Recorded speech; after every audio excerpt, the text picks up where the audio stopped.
جی بسم اللہ الرحمن الرحیم۔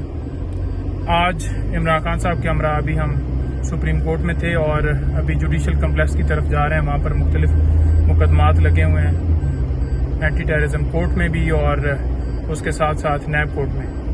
تو گزارش یہ ہے کہ یہاں پر سپریم کورٹ سے جو ہم ریلیف مانگ رہے تھے کہ جو توشہ خانہ والا ٹرائل ہے وہ روکا جائے، کیونکہ ہائی کورٹ کے اندر ہمارا میٹر جو ہے پینڈنگ ہے ٹرانسفر اپلیکیشنز کے حوالے سے، اور جو مینٹینیبلٹی کے اوپر آرڈر دیا تھا آنریبل چیف جسٹس عامر فاروق صاحب نے، اس کو ہم نے بیسیکلی چیلنج کیا تھا۔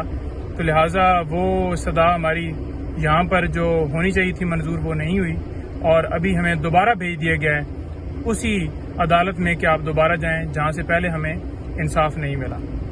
تو لہٰذا وہاں پر ہم درخواست دیں گے کہ ہمارا جو معاملہ ہے آج یا کل میں ٹیک اپ کیا جائے، تاکہ اس کے اوپر جو ہے وہ فیصلہ آئے، فیصلہ جلدی آئے، کیونکہ مینٹینیبلٹی کو ہم نے چیلنج کیا ہوا ہے۔ اگر یہ کیس جو ہے وہ آرگیو ہو جائے اور سن لیے جائے تو ویسے یہ کیس اڑنے والا ہے، کیونکہ اس سے پہلے جو الیکشن کمیشن نے فیصلہ دیا تھا، تو الیکشن کمیشن کے فیصلے کو بھی ہم نے اسلام آباد ہائی کورٹ میں چیلنج کیا ہوا ہے، لیکن وہ ہم واپس لینا چاہ رہے ہیں کیونکہ اس کے اوپر ڈیسیجن ابھی تک نہیں ہوا۔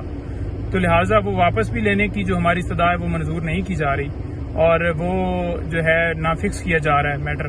تو لہٰذا ہم اب جو ہے اس میں آج درخواست دیں گے، تاکہ جو معاملہ ہے، کیونکہ اب سپریم کورٹ نے کہا ہے، اور درخواست دے کے معاملہ ڈیسائیڈ کروائیں، اور یہی صورتحال ہے۔ ابھی ہم جوڈیشل کمپلیکس کی طرف روانہ ہو رہے ہیں۔ Thank you G.